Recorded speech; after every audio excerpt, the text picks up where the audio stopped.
రెండవ రోజులోకి ప్రవేశిద్దాము. ఒకసారి ఈ రెండవ రోజుకి గట్టిగా క్లాప్స్ కొడదాము. మనము ఒకటవ రోజుని యజ్ఞాన్ని చక్కగా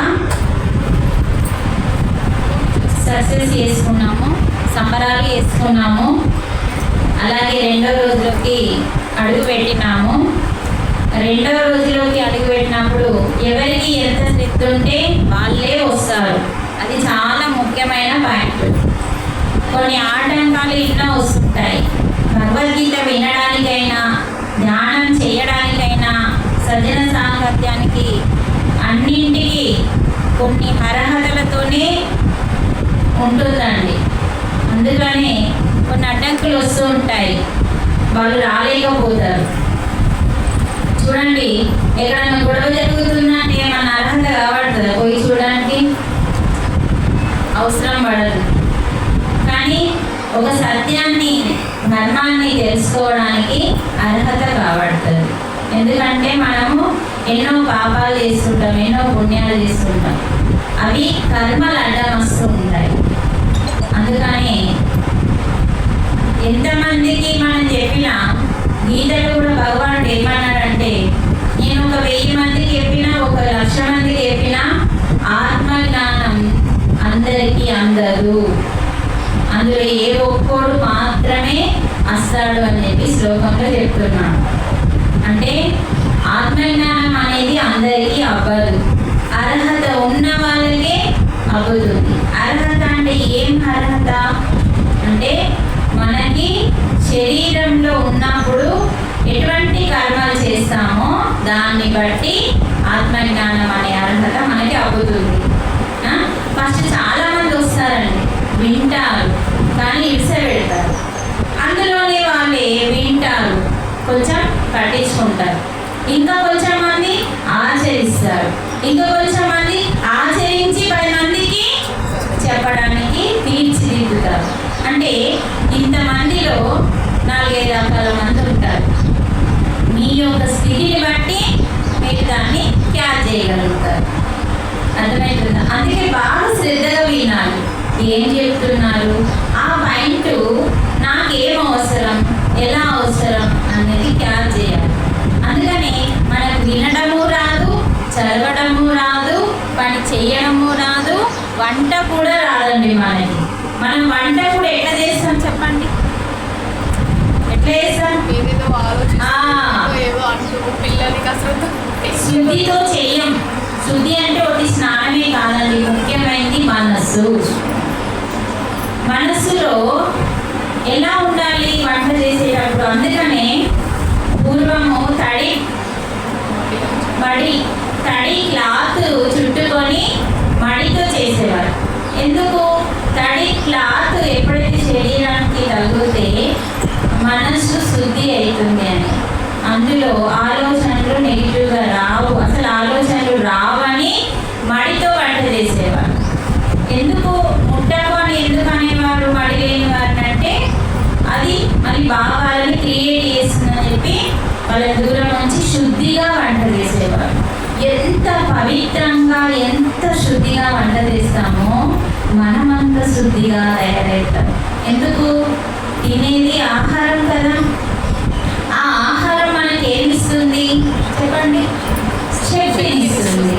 ఆ శక్తి శరీరంలో కొవ్వుగా అంటే మాంసంగా మారుతుంది, రక్తంగా మారుతుంది, గుణంగా మారుతుంది.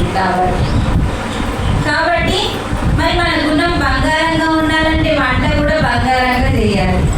అందుకే మనకి ఏది రాదు, కానీ మనలో అంత శక్తి ఉంది, తెలుసుకొని చేస్తే బాగుంటుంది. కానీ మనలో ఉన్నంత శక్తి పురుషుడిలో ఉండదు. తనలో బలం ఉంటుంది, మనలో శక్తి ఉంటుంది. దేనన్నా తట్టుకునే శక్తి మనకి పెట్టిండు భగవంతుడు. వారు ఏదైనా చేయగలిగే శక్తిని, బలాన్ని వారికి ఇచ్చిండు. అందుకని స్త్రీ చాలా గొప్పది అని స్త్రీకి ప్రథమ స్థానం ఉంది సృష్టిలో. అందుకని నాశనం కావాలన్నా స్త్రీయే, మంచి కావాలన్నా స్త్రీయే. కాబట్టి చూడండి, ఇంట్లో భర్త ధ్యానంలోకి వచ్చి ఫస్ట్ స్త్రీ రాకపోతే వానికి చుక్కలు చూపిస్తారు. అదే ఫస్ట్ భార్య ధ్యానంలోకి వచ్చి మళ్ళీ భర్త ఆటోమేటిక్గా వస్తాడు. అంటే మన శక్తి వాళ్ళని తీసుకొస్తుంది. అట్లా ఉంటారు. చాలా మంది ఇప్పుడు మా దగ్గర అడ్లాబాద్లో మగవాళ్ళు ధ్యానంలోకి వచ్చిండ్రు. వాళ్ళు టీచర్లు ఉండి కూడా ఏం చేయలేకపోయారు. వాళ్ళు రాలేదు. ఇంకా వాళ్ళ ప్రోగ్రామ్స్ కూడా రాలేదు. ఇంట్లో ఫైటింగ్ జరుగుతూ ఉంటారు. అందుకే ఒక స్త్రీ ఫస్ట్ ధ్యానంలోకి వస్తే ఇలా ఉండాలి, ఎలా తీర్చిదిద్దుకోవాలి, ఇల్లు ఎలా వంట చేయాలి, నెగిటివ్ ఎనర్జీని నింపుకోకుండా ఇంట్లో పాజిటివ్ ఎనర్జీని ఎలా నింపుకోవాలో అన్నీ మనం నేర్చుకోగలుగుతాం. కాబట్టి ఎవరైనా మన ఇంటికి వస్తున్నారంటే సొల్లు కబుర్లు చెప్పడం మానేద్దాం. మనం ఫస్ట్ మన ఇల్లు చెడిపోతుంది, మనం ఒక పాపకర్మ చేసుకుంటున్నాం. అవసరం లేదు. నీ దగ్గర ఏ వ్యక్తి ఉన్నారు వాళ్ళ గురించి మాట్లాడచ్చు. ఇప్పుడు నేను ఒంటరిగా ఉన్నాను, నా దగ్గర ఎవరైనా వచ్చారనుకో వాళ్ళ గురించి మాట్లాడచ్చు. ఎందుకంటే వాళ్ళు ఉన్నారు కాబట్టి. లేని వ్యక్తి గురించి మనం మాట్లాడితే మన ఇంట్లో చెడు క్రియేట్ అవుతుంది. మళ్ళీ మనం కర్మ పోగు చేసుకుంటాం. లేని వారి గురించి మంచి మాట్లాడితే పర్వాలేదు. అర్థమైందా? అందుకని ఇప్పుడు ఇక్కడ ఏమంటున్నంటే 9 నవరత్నాలు. 9 నవరత్నాలు. 1 ఆత్మే పరబ్రహ్మ. చూడండి, ఆత్మే పరబ్రహ్మ అంటే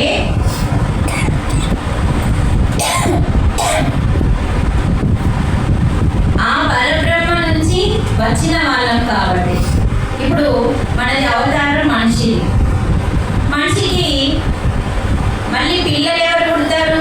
మనిషే పుడతారు. కానీ ఒక కుక్కనో పిల్లో పందో పుట్టదు కదా. ఏ అవతారం ఉంటే ఆ అవతారం పుడుతుంది. కోడికి కోడి, కుక్కకు కుక్క, పిల్లికి పిల్లి. అంటే మనం ఎవరము అంటే మనం అన్ని జన్మలు ఎత్తేసినాం. కుక్కగా, పిల్లిగా, చెట్టుగా, గుట్టగా, అన్ని అవతారాలు. అసలు భూమి మీద ఎన్ని ఉన్నాయో అన్ని ఎత్తిన తర్వాత మనకి ఛాన్స్ వస్తుంది. అందుకే ఇది చాలా గొప్ప జన్మ. కానీ మనం ఏం చేస్తున్నాం? ఈ గొప్ప జన్మని ఈ ప్రాపంచిక భోగాల కోసం వృధా చేసుకుంటున్నాం. అవునా కాదా? మనం ఎప్పుడన్నా ఆత్మ గురించి ఆలోచించినామా? ఆత్మ అంటే దయ్యం అనుకున్నాం తప్ప దైవం అనుకోవట్లేదు. ఆత్మ అంటే దైవం. అందుకని మనం ఏం చేయాలి అంటే అసలు మన గురించి మనం తెలుసుకోవడమే పెద్ద భక్తి. మన గురించి అంటే ఎవరు? మనం ఎవరు? మళ్ళీ ఎవరు మనం? మీరు ఆన్సర్ చెప్పకపోతే మీరు ఇక్కడ లేనట్టే. ఆచిన వృధానే. మనం ఎవరము? ఆత్మస్వరూపులం. ఇది గుర్తుంచుకోవాలి. ఈ శరీరము ఏంటిది? ఆత్మకి ఒక తొడుగు. శరీరానికి నేను ఒక చీర ఎట్లా కట్టుకున్నాను, ఇది ఒక తొడుగు అన్నట్టు శరీరానికి. మరి ఆత్మకి కూడా ఒక శరీరం అనేది ఒక డ్రెస్ లాగా, ఒక చీర లాగా. అర్థమైందమ్మా? అందుకని ఇప్పుడు ఇల్లు నాది అంటాం కదా, ఫోన్ నాది, మైక్ నాది, చైర్ నాది, అన్నీ మాది లేకపోతే నాది అంటారు. అన్నీ నాది మాది అంటారు. అలాగే ఈ శరీరం కూడా నాది, కానీ నేను కాదు. అందుకని శరీరం నాది. శరీరంలో జీవించే, శరీరంలో ఉండే ఆత్మని నేను. అర్థమైనా? అందుకని ఎవరన్నా చనిపోయింది అనుకోండి, వాళ్ళని పేరు పెట్టి విలరిగా శవం అంటారు. శవం ఎత్తేయండి ఎత్తేయండి ఎత్తేయండి అంటారు. శరీరం ఉన్నంతసేపే పేరు. పేరు ఎవరి కోసం అంటే ఈ శరీరం కోసం, ఆత్మకి కాదు. అందుకనే ఆత్మకి అనంతమైన శక్తి ఉంది. ఎందుకు ఉంది? అది ఎక్కడి నుంచి వచ్చింది? బ్రహ్మాండం నుంచి వచ్చింది. అందుకే అండ, పిండ, బ్రహ్మాండం అన్నారు. అండ అంటే ఏంటిది? గుడ్డు. అమ్మ కడుపులో ఫస్ట్ మనం ఎట్లా మొదలవుతాం? గుడ్డుగా. అర్థమైందా? ఇంత ఫస్ట్ చిన్నగా చిన్నగా చిన్నగా ఒక గుడ్డుగా, అది అండ. తర్వాత ఏమైతుంది? అండము ఫస్ట్ దేంట్లో ఉంటుంది? ట్యూబులలో ఉంటుంది. గర్భంలోకి రాదు. ఫస్ట్ భార్యాభర్తల కలయిక వల్ల, ఆ 2 కణాల కలయిక వల్ల ట్యూబులో ఒక మనకి అండం ఏర్పడుతుంది. అది మెల్లిగా గర్భసంచిలో పడుతుంది. అది గర్భసంచిలో పడలేదనుకో ఏమవుతుంది, నీకు కడుపు నొప్పి విపరీతంగా వచ్చి ఆపరేషన్ చేసి తీసేయాలి, అట్లా కూడా అవుతుంది. అది ఎప్పుడైతే గర్భసంచిలోకి జారుతుందో పిండంగా మారుతుంది. పిండం ఏమైంది, బయటకు వచ్చి బ్రహ్మాండాన్ని తెలుసుకొని బ్రహ్మాండంగా మారడానికి వచ్చిన మనం మారట్లేదు. అందుకే అండ పిండ బ్రహ్మాండం. మనమే అండము, మనమే పిండము, మనమే బ్రహ్మాండం. ఎందుకంటే మనం వచ్చింది బ్రహ్మాండమైన పరమాత్మ నుంచి వచ్చిన అంశలం మనం. కాబట్టి మనని ఆత్మస్వరూపులు అంటారు. అందరిలో ఉన్న ఆత్మ ఒకటే, అదే పరమాత్మ స్వరూపుడు మనందరిలో. అందుకే మనం ఏమంటున్నామంటే మనల్ని మనం మార్చుకోవాలి. మనం ఎదుటి వాళ్ళు మారాలని అనుకోకుండా ఉండి మనం మారితే ఎదుటి వాళ్ళు మనకు మంచిగా కనిపిస్తారు, తప్పకుండా కనిపిస్తారు. ఎందుకంటే మనం వారిలో ఇందాక నేను నిన్న శ్లోకం చెప్పిన 4 శ్లోకాలు చెప్పిన, అందులో ఏమన్నాడు, విద్యా వినయ సంపన్నే బ్రాహ్మణే గణిహస్తిని శుని స్వపాకే చైవ అని ఈ శ్లోకంలో ఏం చెప్తున్నాడంటే, దొంగ అయినా సరే బ్రాహ్మణుడైనా సరే శరీరాన్ని చూస్తున్నాం, గుణాన్ని చూస్తున్నాం, కానీ దానిలో ఉన్న దైవత్వాన్ని చూడమంటున్నాడు.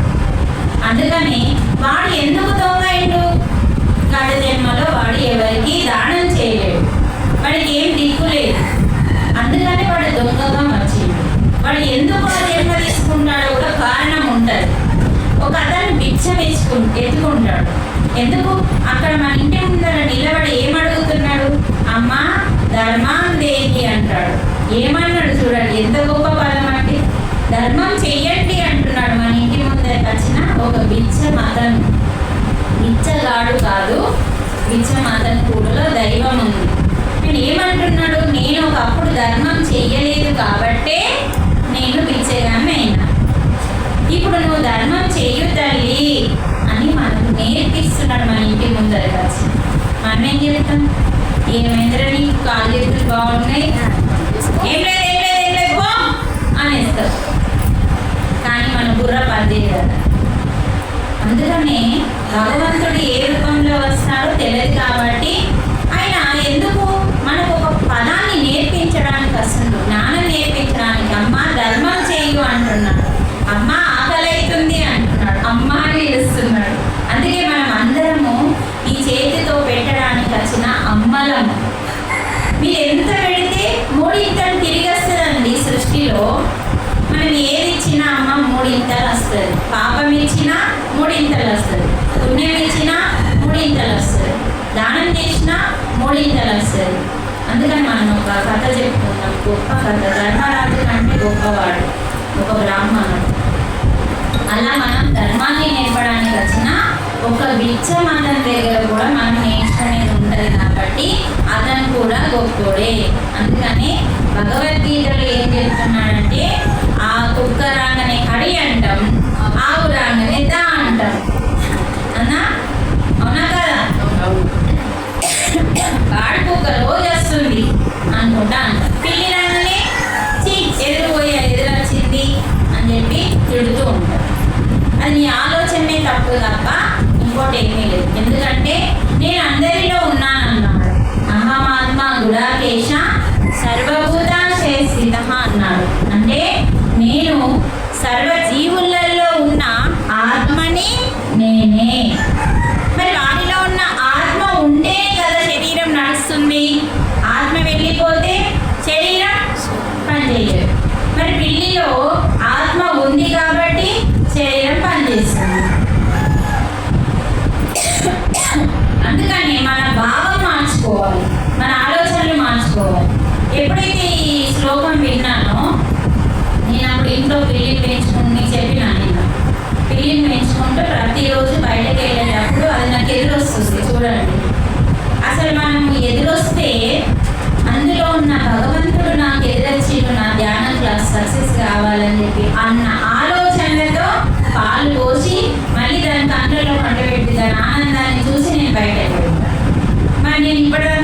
ఉన్నా కదా. ఇప్పుడు కాదు, నేను ఎప్పుడు 8 సంవత్సరాల నుంచి ఇదే పని చేస్తున్నా. మరి నాకు బాగానే ఉంది కదా, కాళ్ళు చేతులు బాగానే ఉన్నాయి, అంతా బాగానే ఉంది కదా. మన భావాల వల్ల, మన ఆలోచనల వల్ల పిల్లేది వచ్చింది అని నిజంగా నువ్వు ఏ పనికైతే బయటకు వెళ్ళినావో అదే మూమెంట్లో అదే ఎనర్జీతో నువ్వు బయటకు వెళ్ళిపోతే పని అవుతుంది. పిల్లేది వచ్చిన నువ్వేం చేసినావు, ఎందుకు వచ్చేసరికి ఆ పని అవ్వడానికి ఉన్న ఎనర్జీని నువ్వు డౌన్ చేసుకున్నావు. అర్థమైందా? ఆ ఫ్లో ఆగిపోయింది నీ లోపల. అసలు నీ ఆలోచన మైండ్ సెటే ఖరాబ్ అయిపోయింది. అందుకనే ఒక స్త్రీ, భర్త లేని స్త్రీ కూడా ఎదురు వస్తే తప్పు లేదు. మరి ఆమె భర్త వేసుకోలేదైతే మొక్కినాం. మరి ఆమె ఏం చేస్తుంది చెప్పండి? ఒక విధవరాలు అడ్డం వచ్చిందని చెప్పి కూడా పోము అంటే అది ఆమె కాదు, నీ సంబంధమే లేదు. చక్కగా ఆమెని పలకరించి ఆమె క్షేమాలు అడిగి నువ్వు ముందుకెళ్ళు, తప్పకుండా పని జరుగుతుంది. అంటే మనం మంచిగా ఉంటే, మనం మంచిగా ఆలోచనలు ఉంటే మన పనులు మంచిగా జరుగుతాయి. ఎందుకంటే నువ్వు ఇక్కడ మంచి చేసి వెళ్తున్నావు, అది చాలా ఇంపార్టెంట్ పాయింట్. ఇలా మనకి ఎవరు నేర్పలేరు కాబట్టి పాతకాలం వాళ్ళు ఏది చెప్తే అదే సరి అనుకున్నాం. కానీ మునులు ఋషులు చెప్పింది కరెక్టా, ఏ జ్ఞానం లేని పెద్దవాళ్ళు చెప్పింది కరెక్టా చెప్పండి. మన కోసం మునులు ఋషులు తపస్సు చేసి భూమాతని కాపాడుతూ హిమాలయ పర్వతాలలో ఆ యొక్క అంతా కొరుకుతూ ఉన్నా కూడా ఆహారం దొరకని టైం, అక్కడ ఆహారం ఎక్కడ దొరుకుతుంది? మరి భూమాతని రక్షించడానికి మంచు కొరుకుతూ ఉంటుంది శరీరాన్ని. అంత భయంకరంగా వారు తపస్సు చేయడానికి కారణం ఏంటిదమ్మా అంటే ఈ భూమాతని రక్షించడానికి. మరి వాళ్ళందరూ మన కోసమే కదా చేసేది. అలాంటి వాళ్ళు ఎందుకు అంటే అన్నీ తెలుసుకొని ఈ జీవుడు బాగుండాలి, మానవుడు బాగుండాలి, అన్ని విషయాలు తెలియజేయాలన్న ఉద్దేశంతో మరి మనకన్నీ ఇలాంటి గ్రంథాలలో సమకూర్చడం జరిగింది.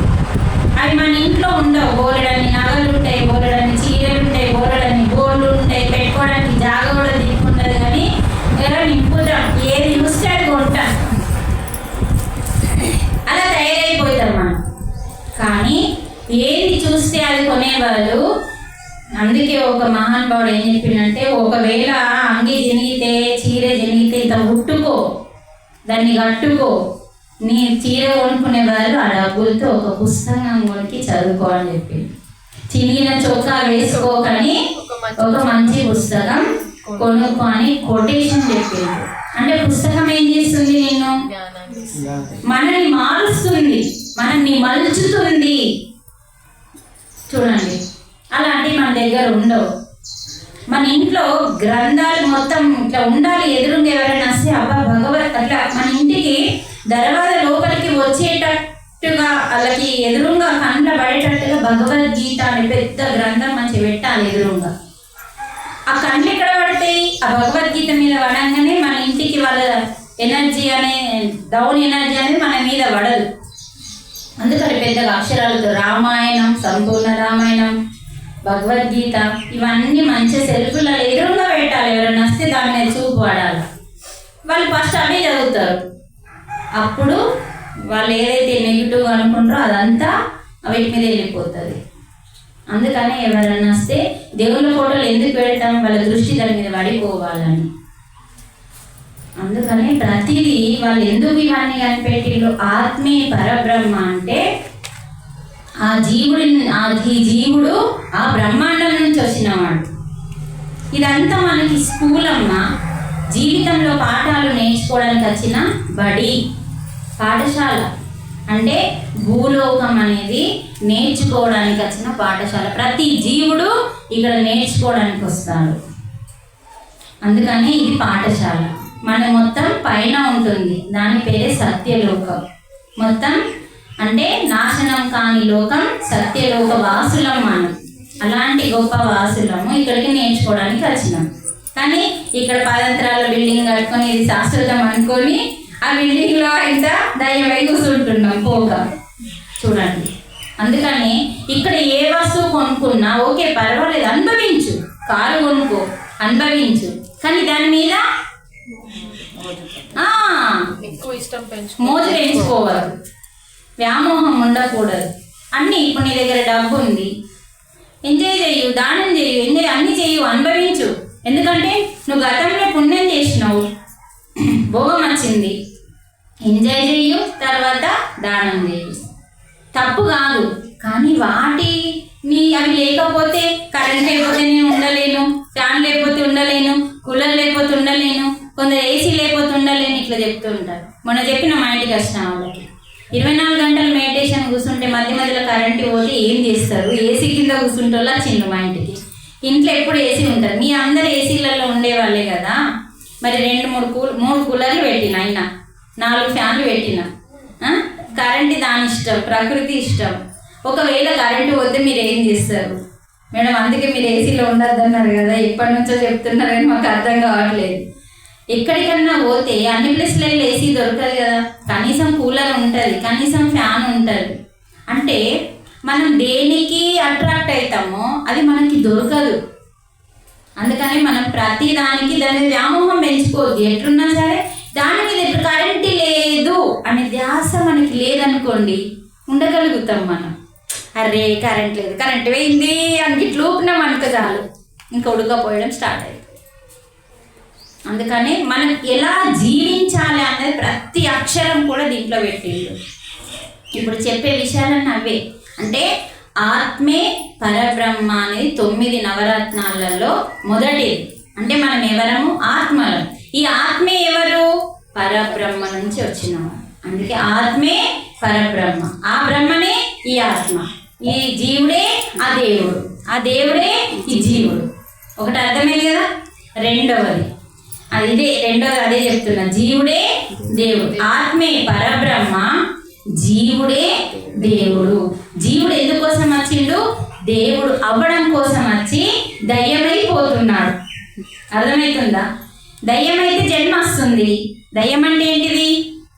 అసూయలు, ద్వేషాలు, పగలు, ప్రతీకారాలు, వీటితో ఏం చేస్తున్నాం? పాపాలు చేస్తున్నాం. నచ్చిన వాళ్ళకి పుణ్యాలు చేస్తున్నాం, నచ్చిన వాళ్ళకి పాపాలు చేసి 2 కర్మలు చేసి మళ్ళీ మనం జన్మను తెచ్చుకుంటున్నాం. కానీ ఏమని చెప్పిండు నీ తండ్రి భగవంతుడు నీకు ఏం చెప్పిండు? భూమి మీదకి పో, నేర్చుకో, దేవుడైరా.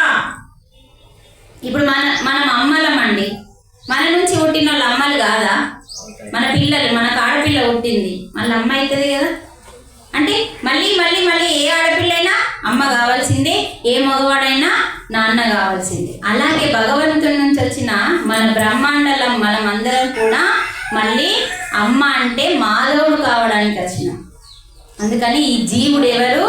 దేవుడు అవ్వడానికి వచ్చింది. ఈ జీవుడే ఆ దేవుడు అని తెలుసుకోవడం కోసం ఈ క్లాస్. తెలుసుకోవాలంటే ఇంటే సరిపోదు కదా, అనుభవించాలి కదా. ఫస్ట్ వినాలి, జీవుడు ఎలా దేవుడు అవుతాడో వినాలి. విన్నదాన్ని ఏం చేయాలా? అప్లై చేయాలి, అంటే మనం ఆచరించాలి. ఎలా చేస్తే దేవుడు అవుతాం? మరి దేవుడు ఎక్కడున్నానన్నాడు? నీలోనే ఉన్నానన్నాడు. అప్పుడు ఏం చేయాలి? మనం దేవుని దగ్గరికి వెళ్ళాలి. అందుకని దేవుని దగ్గరికి ఇంత పెద్ద శరీరం ఎట్లా పోతుంది? లోపలికి ఇంత పెద్ద శరీరం పోదు. కాబట్టి మన లోపలికి వెళ్ళేది, బయటకు వచ్చేది ఒకటే శ్వాస. కళ్ళు మూసుకుంటాం, మీరు ఏవి ఇంద్రియాలు లోపలికి పోతాయా? కానీ శ్వాస పోతుంది, వస్తుంది. మరి శ్వాస ఒక్కటి లోపలికి వెళ్తుంది కాబట్టి లోపలనే భగవంతుడు ఉన్నాడు. కాబట్టి శ్వాసని పట్టుకుంటే ఆ శ్వాస గురువుగా మారి ఆంజనేయ స్వామి మనకి శ్వాస. సాక్షాత్తు ఆంజనేయ స్వామి మన శ్వాసలోని శక్తి ఆయన. అందుకే శ్వాసకు అంత శక్తి, హనుమంతునికి ఉన్నంత శక్తి ఎవరికి లేదు. కాబట్టి మరి మన శ్వాసకు అంత శక్తిని ఇచ్చిండు భగవంతుడు. ఆ శ్వాసని మనం గట్టిగా పట్టుకుంటే ఏం చేస్తాం? మనలోని భగవంతుని దగ్గరికి తీసుకెళ్ళగా ఒకరోజు మనం నేనే అంటే నాలోనే భగవంతుడు ఉన్నాడు, నాతోనే భగవంతుడు ఉన్నాడు అన్న సత్యం తెలుసుకొని అప్పుడు అందరిలోని భగవంతుడిని చూడగలిగే స్థితికి మనం ఎప్పుడైతే వస్తామో అప్పుడే నీకు మోక్షం. మోక్షము తిరుపతి పోతే వస్తుంది, కాశీ పోతే వస్తుంది, అలా రావు. మనం ఏడికి పోయినా రాదు. మన లోపలికి మనం వెళ్తేనే మోక్షం. ఇది ఎంత చెప్తున్నారో యోగులు, మునులు, ఋషులు చెప్పి చెప్పి ఆఖరికి భగవంతుడే దిగి వచ్చి చెప్తున్నా కూడా మనకి అర్థం కావట్లేదు. శ్రీరాముడు చూడండి ఎక్కడికి వెళ్ళిండు? అడవికి వెళ్ళిండు. దట్టమైన అడవికి వెళ్ళిండు. దట్టమైన అడవికి ఒక ఆడమని తీసుకొని వెళ్ళిండు. తెల్లారితే రాజు, నాకెందుకు, తండ్రి మాట ఇస్తే నాకేం చేసి నేను రాజు అవుతా అనుకుంటే మామూలు మనిషి రాజు అవుతాడు. ఆయన మామూలు మనిషి కాదు కాబట్టి మనిషి ఎలా ఉండాలి అని చెప్పడానికి వచ్చిన శ్రీరామచంద్రుడు ఎవరు? సాక్షాత్తు నారాయణుడు. ఒక మనిషి ఎలా ఉండాలని చెప్పడానికి వచ్చిండు. అందుకు కాబట్టి ఆయన ఏం చేసిండు? తండ్రి మాట ఇచ్చిండు కాబట్టి నువ్వు వారసత్వం కదా, తండ్రిది నువ్వు తీర్చాల్సింది కాబట్టి అని మనకి చెప్తున్నాడు అక్కడ. అందుకని ఆయన అడవులకి వెళ్ళి ఏం చేసిండు? తపస్సు చేసిండు, అంటే ధ్యానం చేసిండు. ఎందుకు ధ్యానం చేసిండు? ఒక దేవుడు ఒక మామూలు మనిషిగా వచ్చిండు గర్భంలోకి. మరి మామూలు మనిషికి శక్తి కావాలి కదా. రావణాసురుని గెలవాలంటే ఈయనకి శక్తి కావాలి. ఇంట్లో ఉంటే శక్తి రాదు. అందుకని అడవికి వెళ్ళి సంసారానికి దూరం ఉండి ధ్యానం చేసి పవర్ఫుల్గా తయారయ్యాడు. ఎందుకోసం? యుద్ధం కోసం. అంటే రావణాసురుణ్ణి సంహరించడానికి అయిన శక్తిగా మారాలి. ఎదుటివారు శక్తిగా ఉంటే సరిపోదు, మనం శక్తిగా మారితేనే యుద్ధంలో గెలుస్తారు. అందుకు 14 సంవత్సరాలు కైకమాత మీద సరస్వతీదేవి వచ్చి అక్కడ రాసిపోతారు. సరస్వతీదేవి ఈ పలుకులు పలికిపిస్తారు. ఇప్పుడు తెల్లారితే రాజైతే రాముడు పరిస్థితి ఎట్లా లోకంలో విజృంభిస్తున్నది, నాశనం అవుతుంది రాక్షస తత్వం అని చెప్పి ఈ కైక వల్ల నీ పని అవుతుందని చెప్పి కైక నాలుక మీద ఆ సరస్వతి దేవిని పంపిస్తాడు. వీళ్ళందరూ ముగ్గురు బ్రహ్మ విష్ణు మహేశ్వరులు ఏం చేశారంటే వీళ్ళు అప్పుడు అక్కడ విష్ణు ఉన్నాడు. ఈ బ్రహ్మను ఈశ్వరుడు ఏం చేస్తారు? అమ్మ తల్లి సరస్వతి మాత నీ వల్లనే అవుతుందని చెప్పి ఆమెను పంపించి ఆ కైక నాలుక పైన ఆ సరస్వతి దేవి ఈ పలుకులు రాసి ఈ పలుకుల్ని పనికిస్తారు. శ్రీరాముడు రాజు వద్దు, అడవికి వెళ్ళిపోవాలి, సన్యాసిగా ఉండాలి, పుత్రులు పుట్టకూడదు, మళ్ళీ వాళ్ళ పుత్రులు రాజు కాకూడదని చెప్పి నా భరతుడే రాజు కావాలని చెప్పి పలికి పిలిచింది సాక్షాత్తు సరస్వతి దేవి.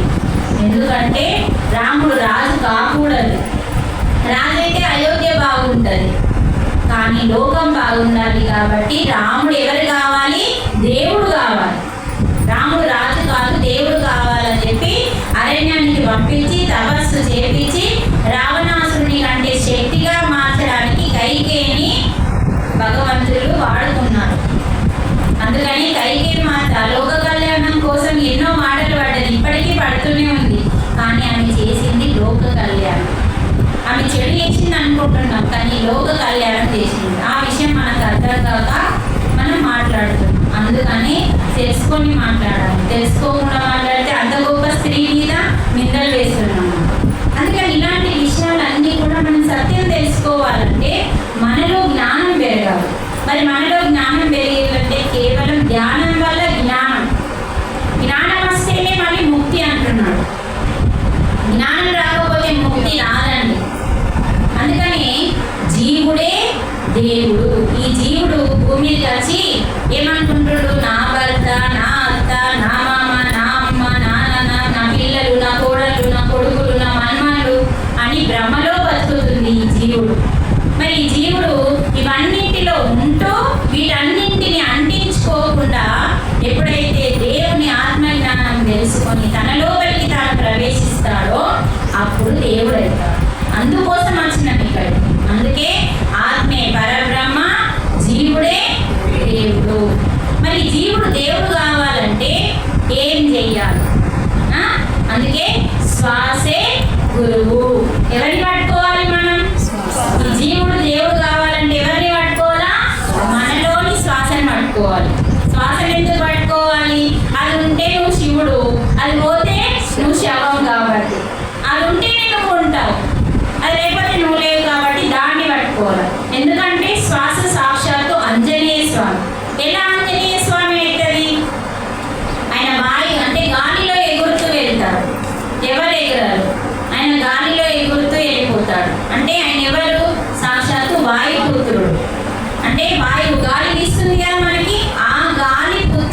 అంటే